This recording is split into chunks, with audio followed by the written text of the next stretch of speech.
Chapter 3 The Shadow Mark. Written by Oliver Evenson and Taryn Brewer. Ned trailed the young mage through the corridors of the castle, fully aware of their destination, the High Tower.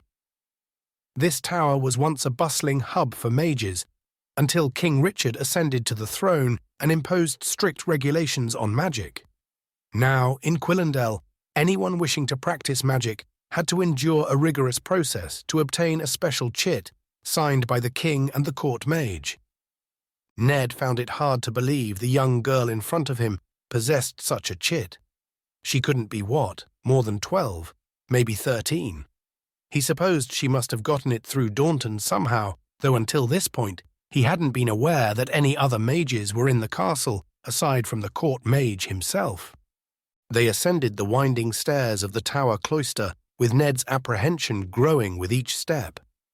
His encounters with Daunton had been fleeting, always at castle events and invariably in the presence of the king. The mage had always exuded an air of austerity, matched by a lack of patience and a glib tongue that rivaled even King Richard's. Even Caius, who had been the king's champion for nearly 2 years, had minimal interaction with the mage. So why did Daunton want to see him now? They reached the tower door, which lacked both handle and hinges. The girl pressed her hand against the sturdy oak wood, causing the door to swing open and leaving Ned bewildered. She entered without a word, and Ned followed closely behind, gaping at the scene before him. The highly vaulted room was covered ceiling to floor, with shelves that brimmed over with books and scrolls. Luminous potions were held behind glass windows, clearly not safe to touch. Collections of bones, stones, and other unusual items were scattered about the room. Under the only visible, high-stained glass window was an aquatic habitat, where an otter lay snoozing underneath a sunbeam. Despite the room's apparent lack of maneuvering space, its interior was far larger than should have been possible, a marvel that Ned attributed to some kind of magical feat performed by Daunton. "By Inari," he breathed. The door closed behind him. He jumped, startled at the sound. "Welcome, champion. Ned, isn't it?" Ned looked around for the voice, his eyes scanning the dimly lit room, filled with towering bookshelves. He finally spotted the source at the top of a high stair. There, Daunton was perched precariously, methodically pulling books from one of the many shelves that lined the walls. The mage descended the stairs gracefully, his robes flowing behind him, and a thoughtful expression on his face. The air was thick with the scent of old parchment, and the faint glow of enchanted potions cast flickering shadows around the room. "Have a seat," he said, gesturing to a chair that Nera was currently removing a stack of books from. Ned sat down. The mage whispered a spell, pulling a chair from across the room, sitting himself down across from Ned. The young girl went and stood dutifully behind him. Seated, the mage seemed less intimidating. His braided beard was streaked with grey, though his hair still retained hints of blonde peeking from under the wide brim of his conical hat. His lofty violet robes concealed the mage's frail arms, but not hands. Crow's feet framed his piercing blue eyes, which now held Ned's gaze in their grasp. "You may wonder why I've summoned you today. I'll get straight to the point," said Daunton. "The Shadow Mark of the Phantom Lord." Ned's stomach twisted at the mention of the title. "You have more questions about what I saw then?" asked Ned. "No," said the mage. "What you said earlier confirmed suspicions that I've had for quite some time. Undoubtedly, you know of the prophecies." Ned's mind darted back to a time, long ago, when he sat on earthen pews back in his home village, surrounded by familiar faces and the scent of damp earth. The head priest droned on and on about returns and the eventual oncoming of darkness, his deep voice echoing through the small candle-lit chapel. But that had been so long ago, in a place where time had stood still and the worries of the world had been distant and insignificant. "Somewhat," he said. "I'm sorry. I'm not very religious." "Then allow me to re-educate you on a very particular prophecy," said Daunton. the one known as the Mark of the Shadow. It is said when the shadow mark is made, it is a sign that the Phantom Lord will return and wreak darkness and blood upon the earth. Sound familiar? I guess, but you don't think. It can't be the same mark, can it? That would mean a lot of things. The destruction of Quillendel, the Phantom Lord's return, the Chosen. Aye, so you know more than you let on, said Daunton. That is precisely correct. I believe the shadow mark created in Eredad is exactly the one from the prophecy. Ned slumped back in his chair, horror rising in him. But if it's the shadow mark, that means, he choked hoarsely, the Phantom Lord is coming. To the devout, the Phantom Lord was a manifestation of pure evil. For the wary, he was a feared enemy, not one to be trifled with or underestimated. But in more recent years, the Phantom Lord was considered little more than a fairy tale villain. Ned had to admit he fell into the latter category for most of his life. However, after witnessing the shadow mark and the ragelings spawning from it, a childhood terror gripped him, making everything feel strikingly real. If that's true, said Ned, then I ought to go back to the king. Convince. Daunton shook his head. Oh, there's no point, said Daunton. The king is pretending it's little more than religious fantasy. Though he undoubtedly recognizes the signs you describe, it's his duty as king to be well versed in the lore of the Phantom Lord. He knows as well as I that only a true shadow mark formed from the dark affinity could act as a gate for teleportation. But he will deny it, to our ruin, I'm afraid. Daunton tapped his desk. Startled, the young mage Nera sprang to her feet, eyes wide with anticipation. She swiftly retrieved several scrolls from her satchel, her hands trembling slightly as she passed them to her master. Daunton meticulously unravelled one of the scrolls, his eyes narrowing as he examined the intricate symbols and diagrams etched in the old tongue on the parchment. I summoned you here today because I believe you are one of the prophesied, one of the chosen. Ned laughed. It started as a low rumble in his belly and burst into a loud, harsh guffaw tinged with bitterness. Think you're wrong there, mate, said Ned. If anyone was to be chosen, it would have been Caius. A good champion, yes, said Daunton, but not one of the chosen. Daunton pressed his hand against the scroll he was holding to smooth it out. He read, "And the second shall come, greatness thrust upon his brow, encircled by enemies, bearing sorrow born of treachery. Trained in the sword, but the sword he shall not wield," recited Daunton, letting the scroll roll itself up. "If I read you everything that identifies you as chosen, we would be here for days. Ultimately, it boils down to this. Caius' murder left you as successor, and as one of the prophesied chosen." Ned froze. "You believe it was murder too?" "Yes, unfortunately, someone appears to be advancing the Phantom Lord's agenda in Quillendel. After your battle at Munha, I took it upon myself to investigate the champion's body," said Daunton. The tips of his fingers glowed as he put them together, as he pulled his glowing fingers apart. The image of a slender blade appeared in his hand. Judging by his wound, the blade would have resembled something like this. "Looks like a ceremonial blade, the kind the king gives as gifts to foreign diplomats," said Ned. "But it doesn't add up. Who would—" Daunton leaned back in his chair. "It could be anyone. Diplomats from all the territories of Eliora and Inkholm are here for the Otter Festival. Any one of them could have given the blade to one of your men and paid them off. Scavs would not bear such a blade. I must conclude that it was murder." "Then why haven't you said anything?" said Ned. "Damn it! As much as I want to bring a murderer to justice, this knowledge is best kept close to the vest. We don't know who to trust, and should the Phantom Lord's followers discover we are onto them, they may act prematurely before we are prepared to confront them," said Daunton. "I acknowledge the gravity of your loss, but Quillendel is not the only realm at risk. All of Eliora will succumb to the Phantom Lord's dominion unless we unite the Chosen to vanquish him." "Phantom Lord be damned," was on the tip of Ned's tongue, just as Daunton's assistant began to speak. "I'm sorry you lost your friend," said Naira. but as chosen, it's our duty to save the kingdom. If the chosen are not united, the Phantom Lord will either kill us, enslave us, or worse." "Ah, yes," said Daunton. "And may I introduce you to Nera Buccier, my assistant, and another of the chosen, or of the four." "Her," said Ned. "That's a child, Daunton." "I am 15, said Nera, her voice a little high.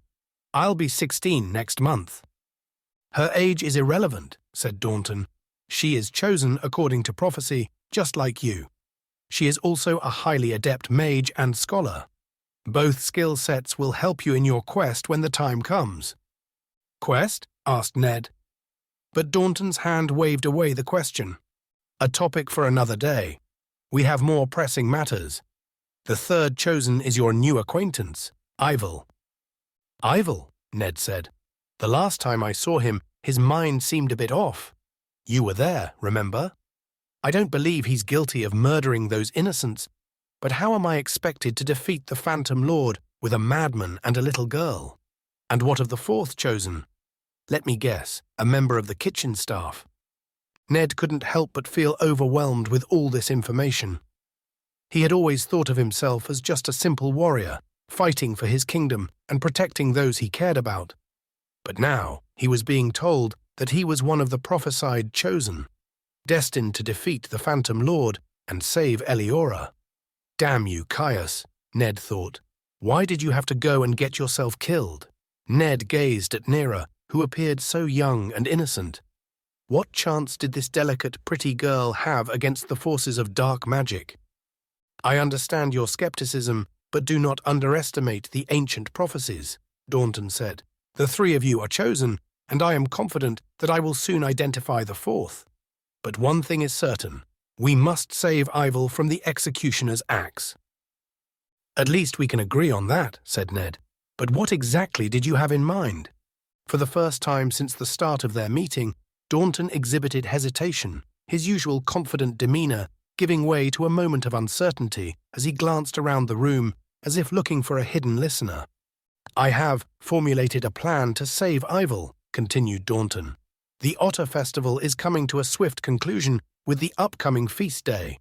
During the feast, the king will perform the customary ceremony and performance where they reenact the last acts of the legendary heroes and unveiling of the otter." Daunton paused, pointing to the otter perched in its aquatic habitat above. "However, after the unveiling, the king wishes to make an example of evil by presenting him as a villain. His Majesty hasn't yet decided if he wants to present him as a dark mage or as the heretic Brahm." Ned could hear the clear contempt for King Richard in the statement, and plans on executing the man himself with an axe. Do it himself, Ned thought. He supposed he shouldn't have been surprised. Ned was well aware of what King Richard did to his enemies. The man's recent slothfulness had almost made Ned forget that the king remained a dangerous threat. Almost. "Now, obviously, Eliora will be doomed if we allow the king to cut off the head of the third chosen," said Daunton, "and Ivel is under heavy lock and key. Breaking him out will be next to impossible. Therefore, our only option is to stage a coup." "A coup?" Ned exclaimed. "You can't be serious. Have you forgotten what happened to the last people who attempted a coup against the king? They're all dead, and their children are now indentured servants in this very castle. King Richard may be unscrupulous and slothful, but he's no idiot. He will have spies and guards all over the place, especially during the feast." Daunton's expression turned grave. "I am well aware of the risks, but we have no other choice. If we do nothing, Evil will be executed, and our chances of defeating the Phantom Lord will diminish greatly. Why don't I simply march down to the dungeons and free him myself? No one would dare stop me. I am the champion of Quillendel, after all." "You underestimate the king," Daunton said. "He despises you as much as he did Caius, and would gladly take any excuse to have your head lopped off as well." Ned sat, frozen. Betray his king? But if he didn't, he risked letting an innocent man be killed, chosen or not. And if he did this, what then? He and the men that followed would be branded as traitors, then likely executed if caught. Where would they go after? Inkholm, flee the country. And his duty, it felt like betraying Caius. But would it be?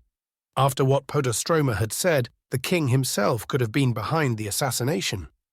But if he wasn't, Ned risked losing out and solving the murder. But if others died because of his indecision, could he really live with himself? I can see in your eyes that you understand what needs to be done. Fear not. We possess something those fellows from Inkholm lacked, the support of one of the king's most trusted advisers. And who exactly is that? Ned said. Me, Gamaliel announced, stepping into the tower chamber with an air of confidence. Ned had been so engrossed in his conversation with Daunton, he hadn't noticed Nera had left her seat to open the door for the old scav butcher. Ned sprang to his feet, Caius's warning reverberating in his mind. Trust no one. But how far could he truly go alone? Eventually, he would have to trust someone. Gamaliel was dressed in a more casual attire than usual.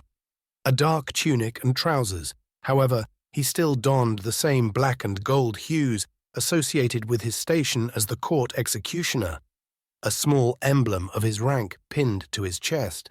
His presence commanded attention, and the room fell silent as he made his way through the cluttered space with ease, each step measured and deliberate. The weight of uncertainty bore heavily on Ned. Doubts about Gamaliel's potential role in Caius's death lingered, and the memory of the battle at Munha Ridge unsettled him. Now, with each passing moment, the feeling of being ensnared in a web of deceit and danger grew stronger. "Forgive me, son," Gamaliel said, his voice putting him at ease. "But we had to be sure that you were on our side before I revealed my involvement. But I can see it in your eyes. King Richard is a bloody fool, and I have long been dissatisfied and disappointed with his rule. I have stood by him for all these years, and I can do so no longer. You should know that some time ago the king subtly requested that I get rid of Caius. After I declined, he must have found someone else to carry out the deed." Ned sat down, contemplating Podostroma's words once more. Gamaliel's words lended her theory even more credibility.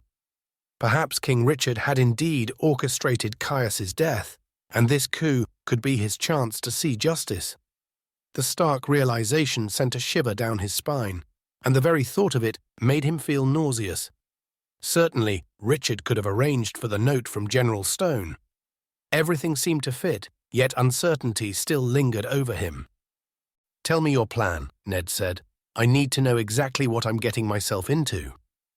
Gamaliel looked to Daunton, who nodded in agreement. "With a party of trusted soldiers, I will stop the ceremony right after the otter unveiling," Gamaliel said. "Nera and Daunton will constrain any resisting members of the council and buy you enough time to free Ivel. Once he's freed, the four of you will depart Quillendel immediately. I'll seal the doors to the main hall for a few hours, giving you time to make your escape. So, what do you say, kid? Will you join us?" Ned glanced at Daunton, Nera, and Gamaliel. The young mage's eyes were filled with nervous apprehension, darting around as if seeking reassurance, while Daunton's gaze conveyed a clear message. "You know what you need to do." Gamaliel, ever the stoic warrior, tightened his grip on his sword, ready for whatever lay ahead. "Damn it," he swore. "Fine, I'll do it." "Splendid," Daunton said, leaning back in his chair. "I'll leave the details for the two of you to sort out. Ned, be wary with whom you trust with this assignment, and don't divulge more information than strictly necessary. Nera and I will begin our preparations and stay in contact. Gamaliel, I have a few more matters to discuss with you. Perhaps you can catch up with Ned later." Gamaliel nodded, and Ned knew a dismissal when he heard one. Rising from his chair, he made his way to the hingeless door. Nera opened it for him, and it closed silently behind him, leaving him standing at the top of the stairs, alone. He put his hand on the hilt of Havashal, allowing himself a long exhale. He turned his face skyward and whispered a brief prayer to Inari. Whatever happened now, his path was set, and wherever it went, he would follow it to the end.